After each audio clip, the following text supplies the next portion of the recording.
Sa isang nakakalungkot na balita, pumanaw na ang anak ni Kuya Kim Atienza na si Eman Atienza.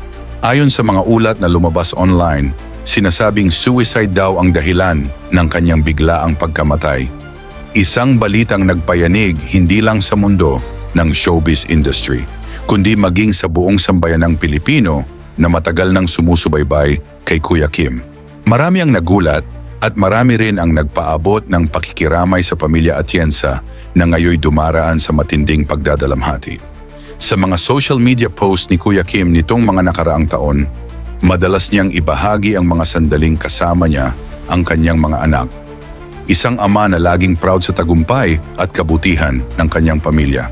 Kaya naman ang balitang ito ay labis na nagpasakit sa puso ng publiko. Maraming netizens ang nagpaabot ng kanilang dasal at mensahe ng pakikiramay. Hindi lang para kay Kuya Kim, kundi lalo na para kay Eman, ang kanyang anak na ayon sa mga nakakakilala ay isang mabait, tahimik at mapagmahal na babae. Sa gitna ng mga post at komento online, lumalabas ang samot-saring espekulasyon tungkol sa kung ano ang nagtulak sa kanyang ginawa. Ngunit sa mga ganitong pagkakataon, mas mahalagang manaig ang pag-unawa at paggalang kaysa sa paghusga. Marami ring personalidad sa showbiz ang nagpahayag ng kanilang kalungkutan at nanawagan ng panalangin para sa pamilya Atienza. Sa ngayon, patuloy pa rin ang paghingi ng publiko ng karagdagang detalye tungkol sa nangyari. Gayunpaman, wala pang opisyal na kumpirmasyon mula sa pamilya Atienza o sa mga autoridad na ang sanhi ng pagkamatay ni Eman ay dahil sa suicide.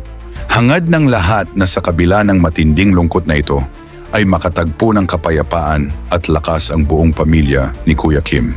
Isang paalala sa ating lahat na sa panahon ng kalungkutan, huwag matakot humingi ng tulong. Ang buhay ay mahalaga at may mga taong handang makinig at umalalay sa atin.